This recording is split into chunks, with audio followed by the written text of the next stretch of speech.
That's pretty good. Yeah. All you people, clap your hands, shout to the guy with the book of joy. Sorry. Very good. Love it. Awesome.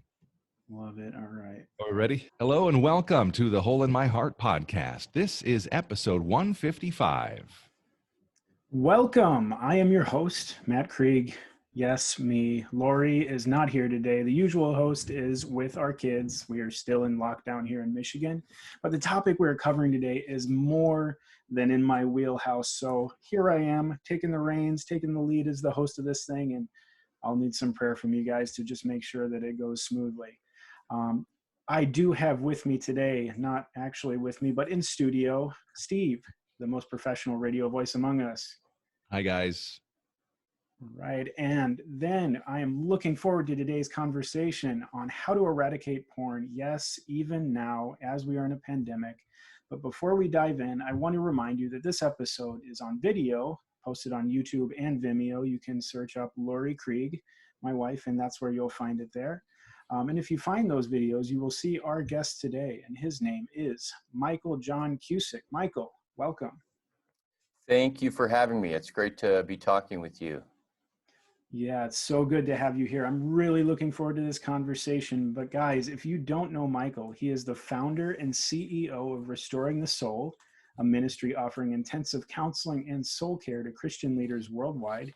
He's a licensed professional counselor, spiritual director, speaker, and author of the book that we're going to get into today called Surfing for God, Discovering the Divine Desire Beneath the Sexual Struggle. He has served as an assistant professor and adjunct professor at Colorado Christian University and Denver Seminary. He has 2 master's degrees in counseling and psychology. Michael, we're excited to dive into the conversation with you today.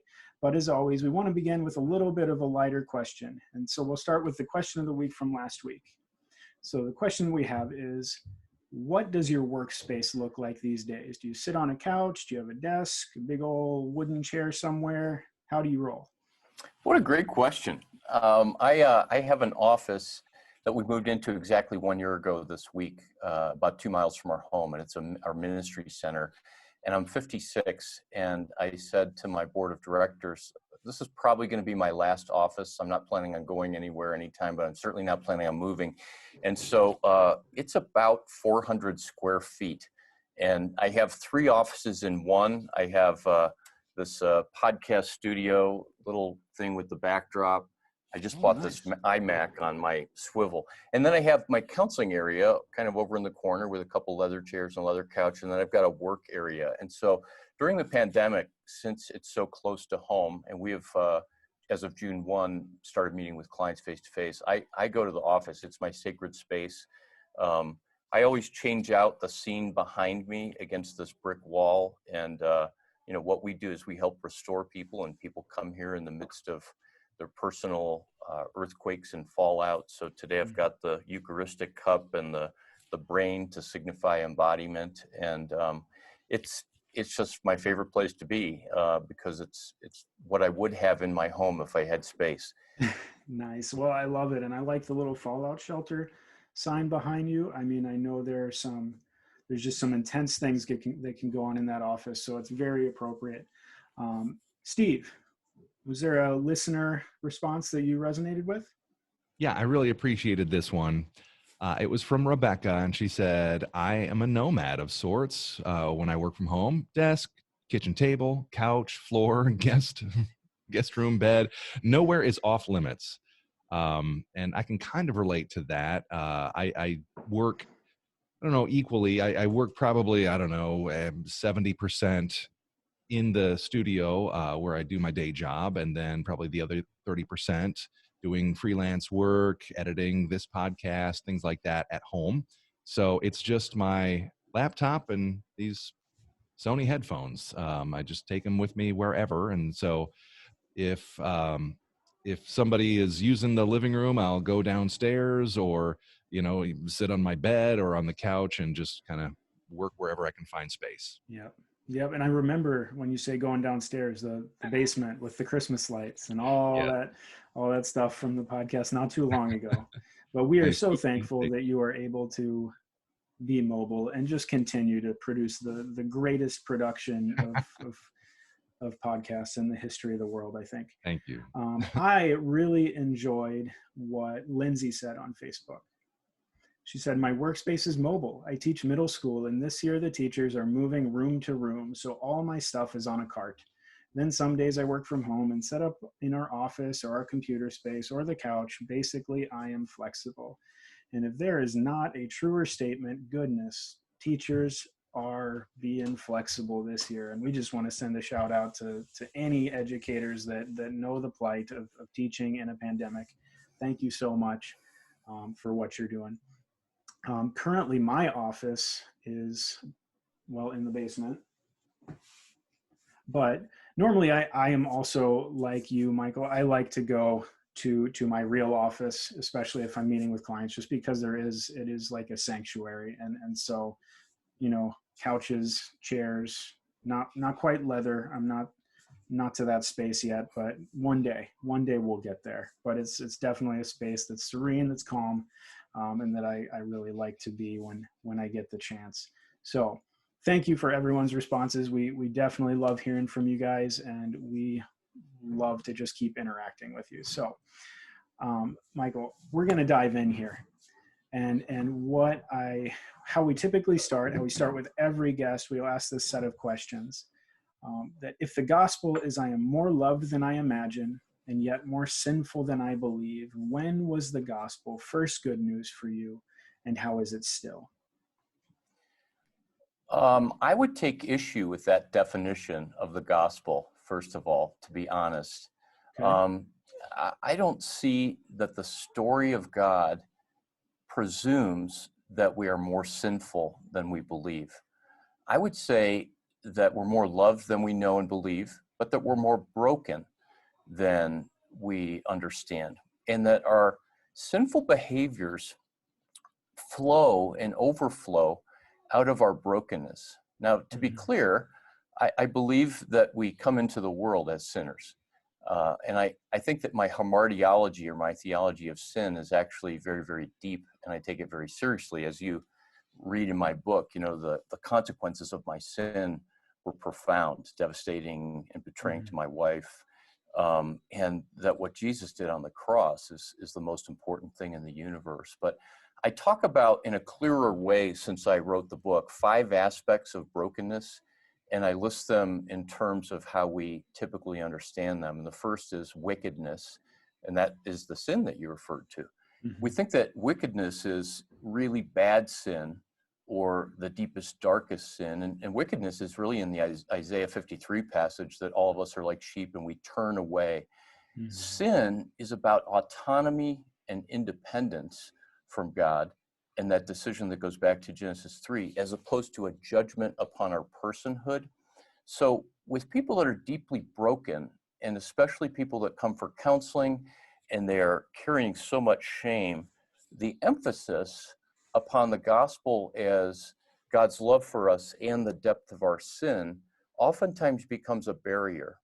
Mm-hmm. And so, yes, we're sinful, but our wickedness stems from our woundedness, mm-hmm. from warfare, which are the accusations and the lies against us that generally fall into our wounds, from our weaknesses, which is not our lack of trusting God and us thinking, well, Philippians says that in 4:13, I can do all things through Christ who strengthens me, so I'm weak and I'm going to ask him to make me strong. But really, our weaknesses in Scripture are something that we're meant to surrender and to trust God with. So our weaknesses are our vulnerabilities and limitations. And then finally, our wiring. So wickedness, weakness, woundedness, warfare, and wiring. And when we take into account all of those aspects, I would say that we are more loved than we know. And the wickedness that plays out in our lives is the result of this independence from God, and not trusting him with our vulnerabilities, which is the original issue in Genesis 3, not knowing and surrendering and allowing Jesus access to our wounds, believing the lies and the accusations of the warfare, and then not understanding the idea of embodiment, or how we're wired neurologically. And I appreciate your book, where there was so much of an emphasis on trauma, and how you included that as part of the conversation in our sexuality. And so back to your original question, the gospel is everything to me. It's why I get out of bed in the morning. And I will often say, the gospel is what I have tattooed on my arms. I'm not a tattoo guy, but my son said, let's go get one before I move out of state. And I'm left-handed. And so, or I'm sorry, I'm right-handed. Sorry. Yeah, you're doing an arm pump there. Everybody in my family is left-handed but me. So I'm right-handed, and my left arm represents the things I hate. My weaknesses, my vulnerabilities, my limitations. I have dysgraphia, so I can barely write with my right hand. So on my left forearm, right above my wrist, it says, be loved, which of course is two words. If you join them together, is beloved, which is our identity in Christ. On my right arm, right above my wrist, those are my strengths. Those are the things by which I take hold of the world. It says, be still. And so the gospel is be loved, be still. And as we live that out with Jesus as the picture of what God's like, that's good news. That's really good news. And we know who God is in this case, and we know how to live. Much longer answer than I think you wanted. Well, no, it was a good answer. And as far as the definition of the gospel, I'll let you talk to Kurt Thompson and Tim Keller about that. I'm not going to argue with you there. But you mentioned, okay, you're a master of alliteration. Apparently, you got all these W words: wickedness, wounding, warfare, wiring. What was the fifth one? Warfare. Wickedness, woundedness, wiring, warfare. Was there only four of them? Wickedness, woundedness, weakness, warfare, and wiring. Weakness is the one I forgot. Yeah. And so you've got those four W's. And when you were talking about wickedness, like obviously you have a history with all of those W's. And there's a history of a moment in time when maybe it was a slow progression, or maybe it was just immense encounter with the love of God. Do you remember when you maybe came face to face with those spaces and then really felt kind of that palpable love of God that just broke through? Yeah, fantastic question, because I think there's a distinction. I became a Christian in 1980 after growing up Roman Catholic, made my confirmation in 8th grade. And strangely, confirmation is supposed to be, I believe this, I'm going to live in this. And my parents and many Catholic parents said, okay, go believe what you want to believe and you don't have to go to church. So for about 4 years, I just fell away from any faith and was hostile to it in general. Through young life, had a dramatic conversion. And really, my life changed dramatically in 1980. But it wasn't until 1994, 14 years later, with huge sections of the Bible memorized, 6 a.m. He-Man, Saturday morning Bible study, evangelism, discipleship training, really excellent grounding. It wasn't until 14 years later that I came to encounter the love of God. And the reason for that is that I never got to a place where in community and with others, I was known. You mentioned Kurt Thompson a minute ago. He's become a good friend, and his whole ministry and writing as a psychiatrist and neuroscientist is the biblical idea of being known, and that's how transformation happens. And to me, it's very sad that the way the gospel was taught to me was, you are loved and we can't earn our salvation. It's by grace, not by works, so that no man should boast. But then as I became a Christian, it was like I had to flex my moral muscles and get my act together. So I struggled with this massive sense of God really doesn't like me, and I'm not sure that he loves me, and I'm not sure that he's for me. Even though I could articulate the good news and share it with other people, I couldn't internalize it within myself because the shame was so deep. So I lived with this chronic sense of, I need to have more quiet times consecutively. I need to pray harder. I need to do more for God, so that somehow I encounter the key that opens the door where I can step into this room and this life that I was created for, which is freedom. So on the best and worst day of my life, July 10th, 1994, when my double life was exposed 3 years into my marriage, that's when I encountered the love of God. Now, is that when I was saved? Yes. But was I saved in 1980? Yes. And does that mean that we're not saved once and for all? No. But that we all experience ongoing conversions of our heart where the love of God in the Holy Spirit gets down into the nooks and crannies of who we are, or more accurately, Christ already dwells in us and the Spirit is there, and the Spirit comes up and out of those nooks and crannies as the layers of shame and the layers of lies and the rubble of trauma and things like that begin to fall away. But when I encountered that love in 1994, it set me on a very, very different course that wasn't just about sobriety, but freedom. And I make that distinction in Surfing for God that, many men who are struggling with porn or sexual addiction, compulsion, sexual sin, they're just trying to get sober. They're just trying to stop. And that's great. But if you understand the distinction between sobriety and freedom, it actually allows you to set your eyes and your heart and your mind on something much bigger than sin management. And it leads oftentimes to a longer journey of freedom and healing, but it's deeper and it really addresses the problem at a root issue.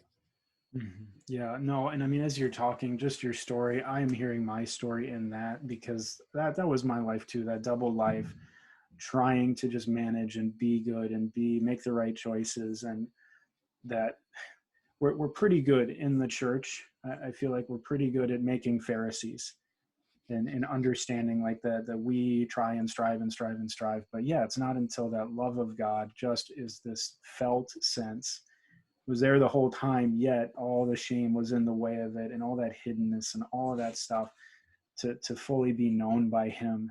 It can really change things. And so obviously part of the way that it has changed you has been to speak up and speak out and do all this research and work into places, especially with sexuality and sexual addiction, pornography addiction. And when I look at this year in particular, I feel like all of our addictions are kind of on the rise. We're all looking for things. It seems like the only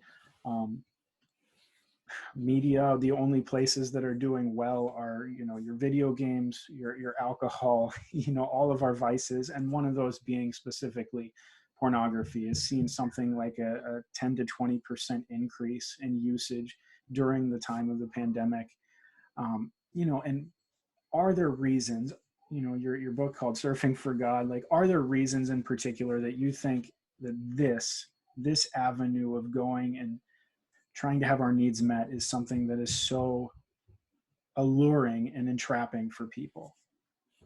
Yeah, so we do know about the statistics where this has increased. And yet, when we're in non-pandemic times and those statistics might be lower, the struggle is just internal. Our sexuality is so core to who we are as human beings, we can't avoid it. And if we understand sexuality biblically and historically, it's about something so much more than our genitals and what we might describe as sexual orientation. And it's about something so much more than what we do in the bedroom. Our sexuality really is Genesis 1 and 2. It's about the image of God in us made as male and female. And I forget who it was, but I read some author that they said that they were around Mother Teresa and she was one of the sexiest human beings they ever met. And, I did a double take, like, whoa, she was 4'11" and shriveled and covered in basically the Indian version of a burqa. And what they meant was that she had an eros, a dynamic, life-giving energy within her. And we might call it holiness and wholeness, that was something that came up and out of her and resonated in a sense of joy and aliveness in her being that truly was a kind of sexuality. You mentioned my book, and I'll talk about the title because it came out right around the time that Bethany Hamilton wrote her book, Soul Surfer. She's the woman that had her arm taken off by a shark while surfing. And so people confuse Surfing for God and Soul Surfer. And it's based on an alleged quote by G.K. Chesterton, who said, "The man knocking on the brothel door is knocking for God. I heard that decades ago. And as I was going through my own story and my healing and my journey of recovery, and as I was writing this book, that became the metaphor that beneath all of our compulsions and addictions, but probably nowhere more profound than in our sexuality, we're actually searching for God. We're knocking on the brothel door for God. And therefore, the person who is surfing the internet for porn today, or cyber texting or sexting, or whatever our acting out is, we're actually searching for God. Aquinas said in the 13th century, he said that every sinful behavior is rooted in a legitimate God-given appetite. So during the pandemic, as we are disconnected, isolated, stressed, unemployed, grieving, afraid, pressure, we both talked about at the top of the show, and you asked your listeners about space and place. We're displaced, we're dislocated, we're ticked off that our wireless bandwidth is not strong enough. And so, our spirituality and our relationship with Jesus is really based on what we do with the restlessness and the discontent and the brokenness inside of us. And none of us by nature are good at stewarding that restlessness and that brokenness well. And unfortunately, we don't speak enough about it. So, kudos to you and your wife for podcasts like this that put words to the hole in the heart. I taught a class at Denver Seminary for about 5 years called Addictions and Counseling. So it was a graduate level course for folks doing addictions. And on the first day, I'd start with what is an addiction. There's a lot of variation on how that's defined clinically, scientifically, etc. And I would always start with this cartoon. It was like a Gary Larson cartoon taken from page 1 of Addiction for Dummies. No kidding. Graduate level class, Addiction for Dummies. And it was a cartoon where there was this giant heart with a hole in it. And there's a guy standing there talking to another person saying, "It's about the hole in the heart, dummy." And so we're trying to heal that hole. We're trying to bind up that hole. We're trying to fill that hole in a way where we can experience wholeness. And only when our hearts are whole and that hole is repaired, can our heart, which is a container of sorts for love, only then can our heart hold love. So there's so much more brokenness. And let me say it this way, there's more holes in our heart during the pandemic, but more importantly, the pandemic is exposing what's been there all along. And in that sense, it's a gift to help us see our inner reality. And, I would never wish it upon anybody. And I pray that it will go away tomorrow and that vaccines will save lives. But whenever there's any kind of suffering, it becomes an opportunity, and it's a bridge to becoming who we are, to living in our union with Christ, as opposed to a barrier. So, I mean, and I think you're 100% correct that as our normal rhythms of life have been paused, have been interrupted, we are just seeing a lot more holy hearts. And I was about to say holiness, but a lot more hole-filledness in people's actions. And I guess when you see that, and one of the things that when people come into my counseling office, we inevitably have to talk about accountability. That's something they're wanting to put the software on their phones and their computers. And I'm like, great, do it. It's definitely helpful. Definitely something that you should have. But then inevitably we have to shift to what is true accountability. And I think, if I'm not mistaken, you were the one that coined the phrase cardiologists, not cops. Was that from you? Yeah. Okay. And so can you dive into that, into what is the difference between a cardiologist and a cop when it comes to accountability? Yeah, I put this together, the metaphor, and it's funny that you say I'm the alliteration guy, because I almost never use that in conversation, but I think it's just helpful when we're reading. It's actually 3 distinctions: cop accountability, coach accountability, and then cardiologist, because I've seen all 3 of these. And so any listener is going to go, accountability, oh, great. I did a survey once when I was speaking somewhere spontaneously, and I asked the audience to shout out words that came to mind, free association, when they heard the word accountability, and they'd say things like pressure, shame, deceit. So, most men for accountability end up lying. That's what addicts do. I did that myself. I remember sitting with Larry Crabb, my mentor through the 90s, who's one of the patriarchs of Christian counseling and a great thinker and writer. And we were sitting in a hotel in Atlanta, and I said I wanted to talk about my sexual struggle, which already at that moment was a euphemism because I had already been unfaithful to my wife. And he said, "Sure, let's talk about it." And I said, I'm kind of sort of struggling with lust. And it was way more than that. And he asked me, before we start, have you ever been unfaithful to your wife? And this was in 93, so prior to the proliferation of the internet. Looked him in the eye and lied to him. So, I'm a believer, 13 years at that point. I'd like to think I had a high level of integrity. I'm sitting with one of the best Christian counselors in the world. What an opportunity, right, for freedom. And I lied to him. And so cop accountability is typically what we see. And it's based on this idea, okay, we're going to agree to go out for pancakes every Saturday morning or some day of the week. And I'm going to confess my sin to you. And you're going to say, okay, thanks for letting me know. And then it's implicit in this, but I'm going to feel shame by virtue of telling you that. And the motivation is that if I anticipate or know that I'll feel shame, then I won't do something. Well, that's the law. And I think there's a time and a place for cop accountability. If my best friend is having an affair, I'm going to get in his face and say, dude, you need to stop. So I'm going to write him a ticket, if you will. But it's not shame-based. Dallas Willard called this the sin management approach. And unfortunately, the way we talk about the gospel, most of us don't know more than sin management. Willard said that most Christians are caught between ceaseless striving and their brokenness. And they go back and forth, back and forth, back and forth. But the gospel presents us another way. So we don't have to ceaselessly strive, and nor do we need to live in our brokenness. And so cop accountability really is very external, behavioral, and shame-based.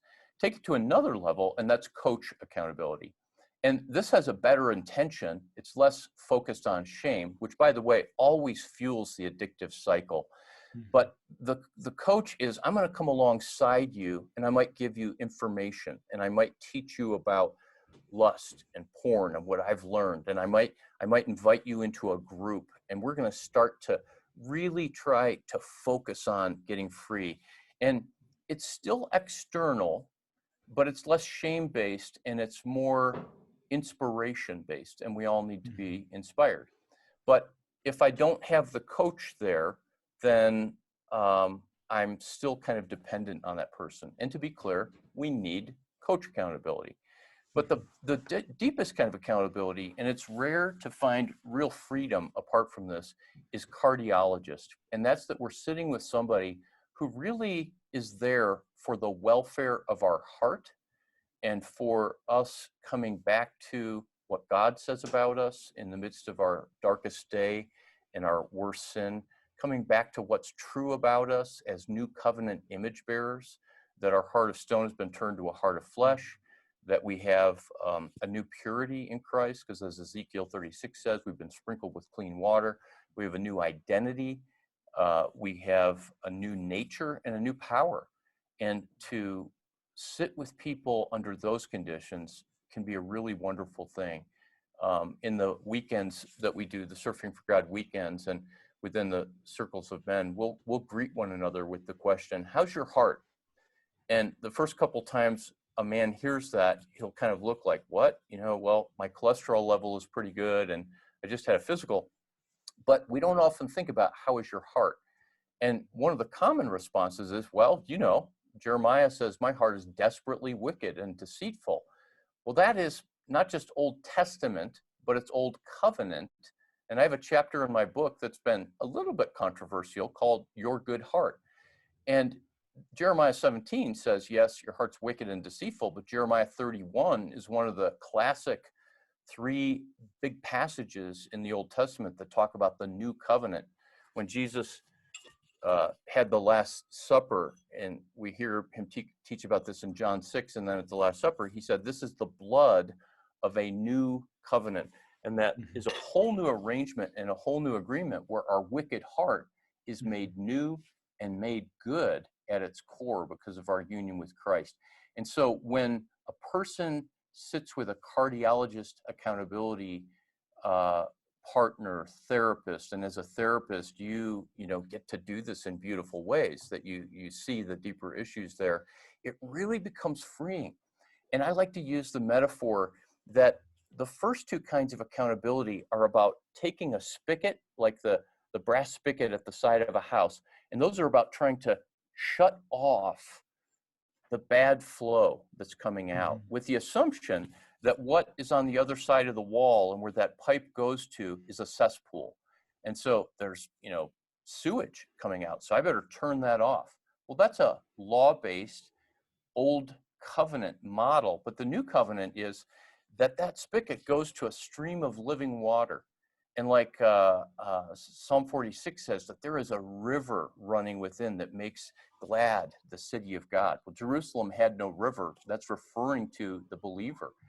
And so to sit with someone going, your heart is thirsty. You long for connection, comfort, power, validation of your manhood or womanhood. There's these legitimate God-given desires there. Your heart is thirsty and you're looking to broken cisterns and you don't even know that there's a river within. How can we access that? How can we open up that faucet? How can we cultivate living in union with God that satisfies the deep hunger of our heart so that we don't turn to what is bitter trying to satisfy our hunger and our thirst? So cardiologist accountability is really what leads to freedom, and understanding those three levels can make a big difference. Yeah. Well, and I know they've made a big difference in my life. And yeah, it's always, I guess, surprising to people when they come into my office that we'll talk about the porn struggle. We'll talk about whatever the sexual struggle is, quote unquote.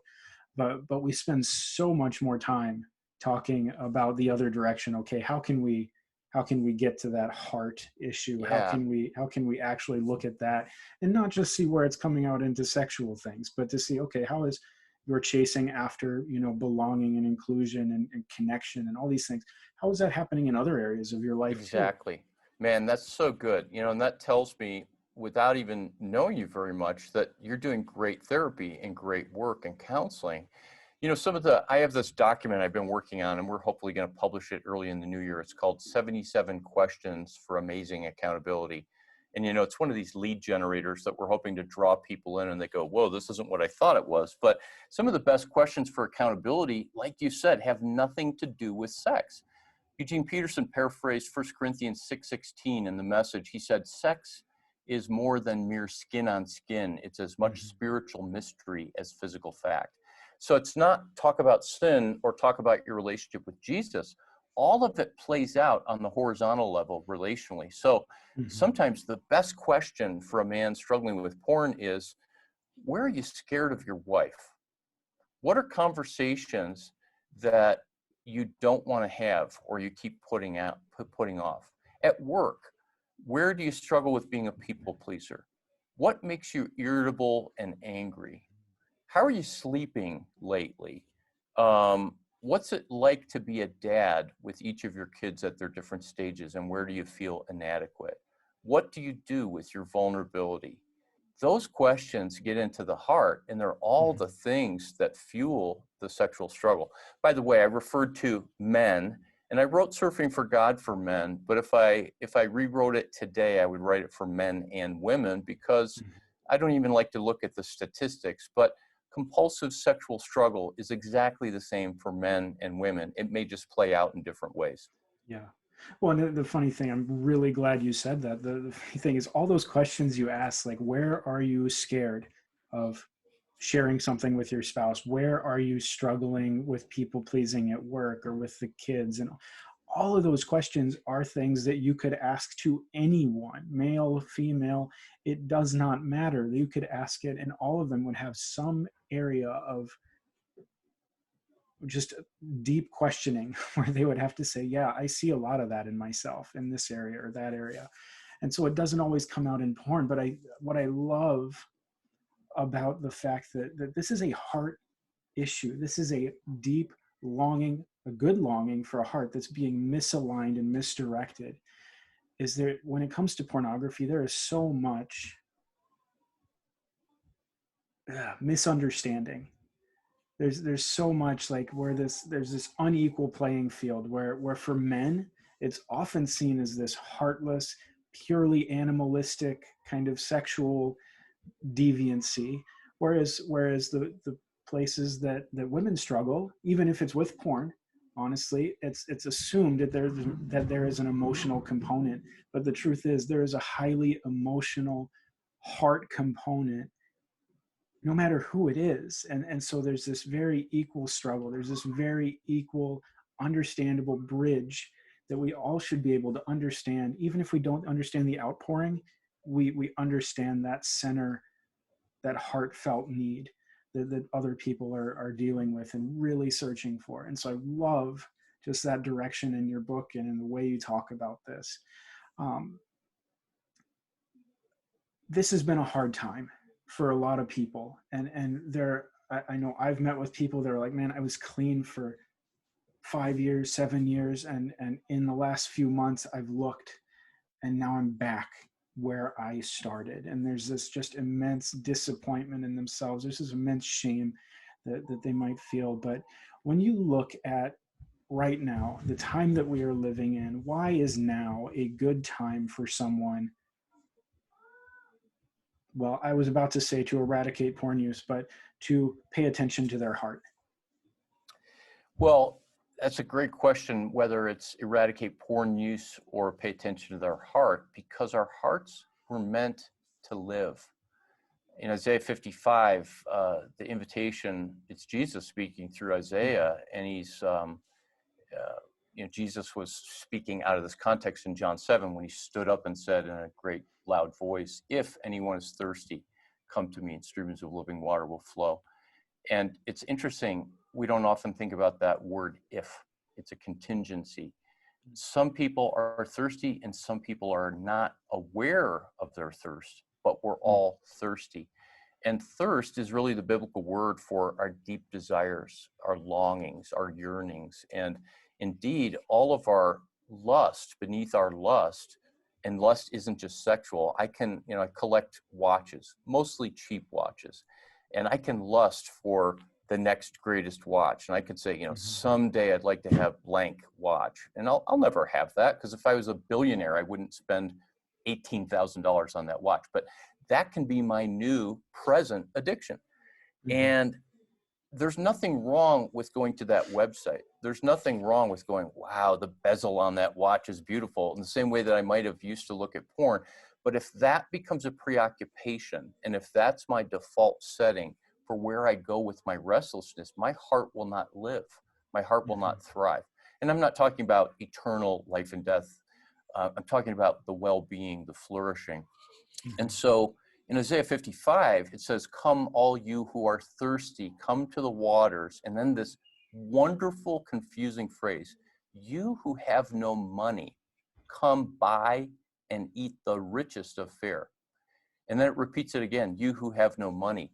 In God's economy, if you will, the only way that we can buy and sell, the only way that we can receive the goods, quote unquote, of his kingdom, the only way that we can experience the love, joy, peace, patience, kindness, goodness, faithfulness, self-control, is by saying, I've got nothing.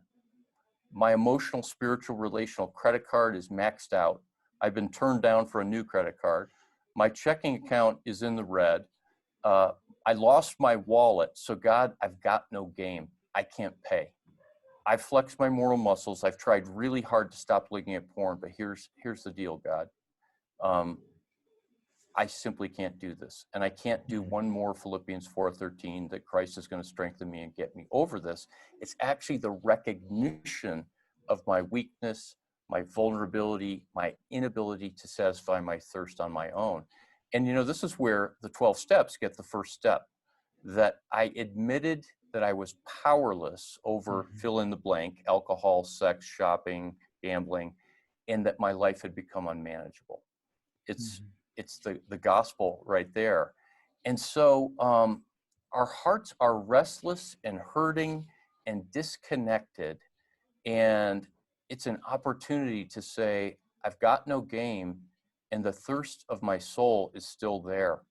And I think that the pandemic has brought thirst to the surface. Most of us live life going, I'm good. I'm a Christian. No one in my family is struggling too bad. And I know that there are listeners who have lost loved ones. I'm talking about kind of normal life under normal conditions. And our biggest sin becomes that we settle for good enough as opposed to for the abundant life. And I think one of the things God is doing on the planet through racial turmoil and political turmoil and economic devastation and death is he's awakening thirst to the more, to the kingdom, for on earth as it is in heaven, and for in Michael as it is in heaven. And I see the pornography struggle, back to your question, because sorry, I derail myself and I go on rabbit trails, but that the porn struggle has awful, devastating, demonic consequences in our world, but it's a wonderful opportunity for the church to speak into. I see it more as a bridge to knowing God more deeply, and for others to see the heart of God than a barrier. And, if I look back 9 years ago, almost, when Surfing for God was written, the number of ministries, podcasts, counselors who are speaking out, the recent work that Layla Michael White at Trafficking Hub out of Exodus Cry, the work that they're doing to shut down Pornhub, and the demonic presence of children on there. There's this growing movement that is the kingdom that starts one heart and one soul at a time. So the work that you're doing, brother, and the work that you and your wife do with your writing and your podcast, you guys are affecting so many hearts and lives. And when you sit and have conversations with a man, with a couple, with a woman about the calibrations of their heart and what they're doing with their brokenness, that's the kingdom. And it's just such a joy to do this work and to sit with people, and especially out of our own stories and out of the hope and the redemption that we've been given, to say there's hope. It's real. You can be free. You can be whole. It just becomes an opportunity to talk about Jesus in a rich and non-religious way, though. Yeah. How do you, because I know that for me, because, I am a speaker, writer, me and Lori, we go around and we've talked about this. People can look at someone like me, people can look at someone like you and say, well, you're a quote unquote kind of super Christian. You're one of those special people that actually gets freedom from this. And I haven't gotten that. And there's this sense of, well, I'm not good enough. How would you respond if someone is feeling like, I've tried to walk away, I have tried and tried and tried to put porn behind me, or put watches behind me, whatever the struggle is, like whatever the place we go to with our empty heart, I've tried to put that behind me. How would you respond to someone and say, and to give them hope? Yeah, it's a wonderful question, because, I'm a pastor at heart. I'm an ordained minister as well as a licensed therapist. And really my deepest vocational identity is a pastor. And so I want to care for people's hearts. The first thing is, I always talk about my present struggle. I've gone places, and my story, I got free 26 years ago. And so there's especially younger men who will go, well, that's nice, 26 years ago, but what about today? So, I'll just give you an example. I have bipolar disorder, and I'll speak about that, and people go, oh, okay, well, he's still broken.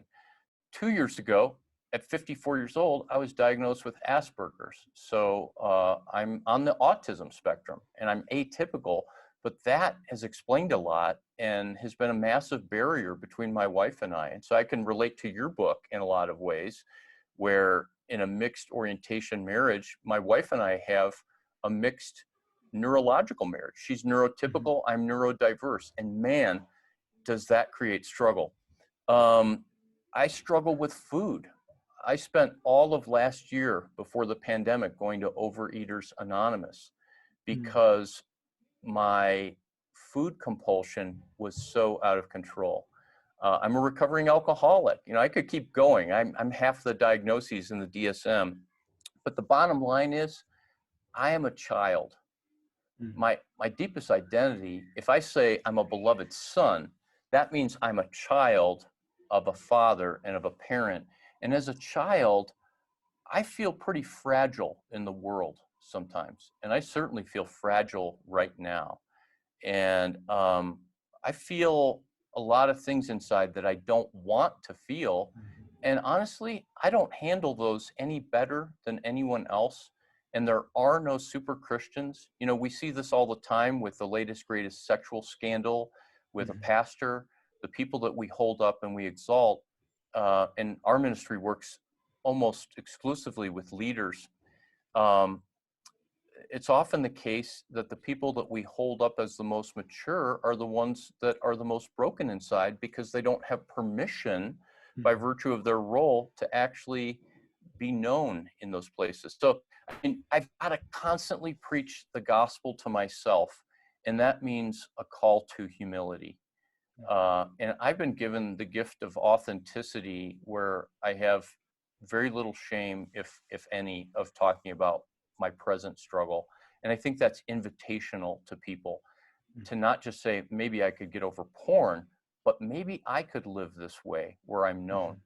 The second part is in relation to that person that asked that question. I'll tell you the story of my friend who's 29 years old. We were having a conversation one day, and this guy's like a little brother to me.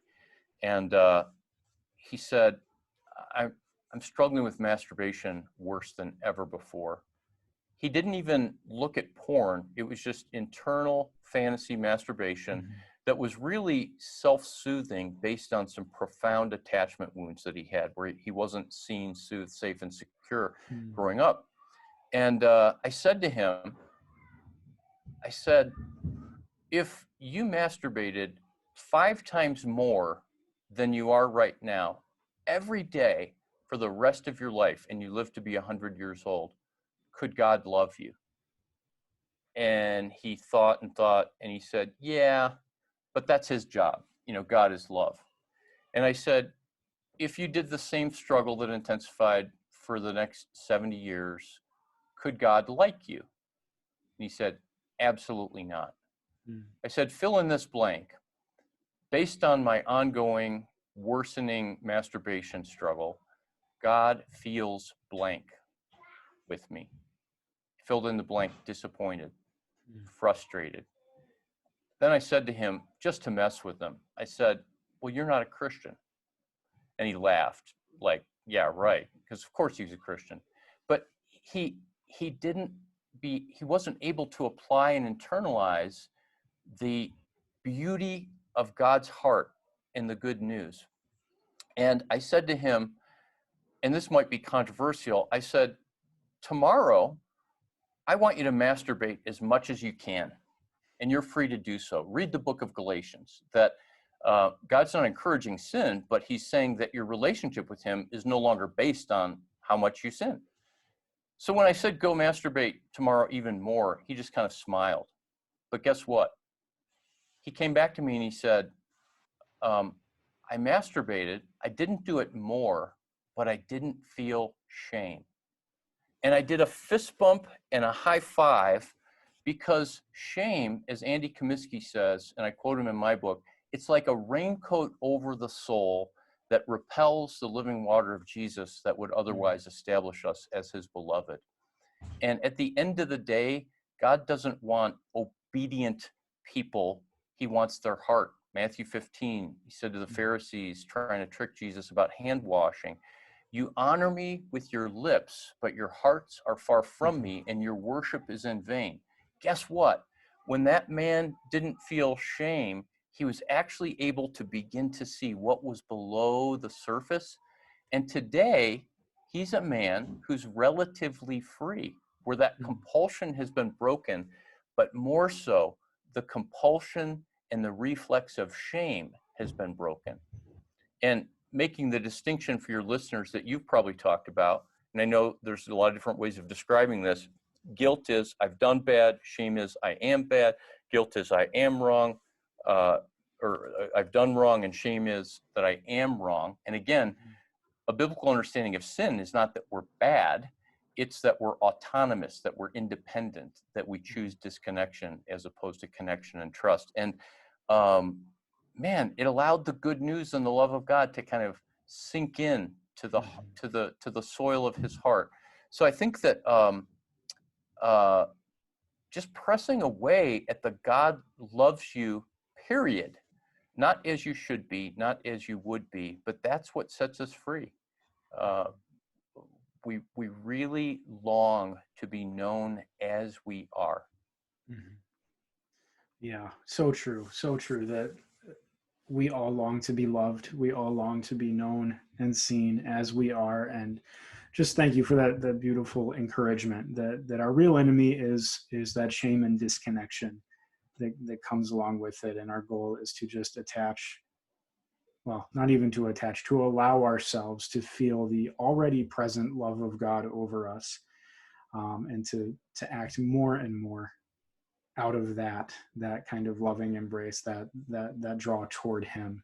Well, Michael, thank you so much for your time and just the wisdom that you've given to our listeners, just the heart that you have for people who are wrestling with wounded, broken hearts, and that are looking for that completion, that fulfillment, ultimately in Christ, but it might be misaligned. And so thank you for that encouragement. Thank you for the work that you do. And we're just so delighted to have you on the show today. Truly my pleasure. And thank you for all that you and your wife are doing, for your counseling ministry, and just for being a warrior for freedom and the good news. All right. Well, thank you so much. It's been an honor to be having this conversation with you, and I look forward to being able to connect again sometime. All right. Bless you. Take care. You too. Guys, we are so thankful that we had Michael on today. And if you want to check out more of his stuff, go and find his podcast, Restoring the Soul. Go grab his book, Surfing for God. And in the show notes, we will put links to his website, his organization, if you want to find out all the other stuff that he's up to. We were so blessed to have him today. Question of the week for next week: if you could renovate one room of your house or apartment, what would it be? We'd love to hear back from you. Follow Lori on Instagram, Facebook, Twitter. She's most active on Instagram, but look her up, Lori Krieg. And if we would love to hear your answer to the question of the week. We want to say thanks again to Michael John Cusick for the time that he spent with us today. And for all of us here at the Hole in My Heart podcast, we will see you next week.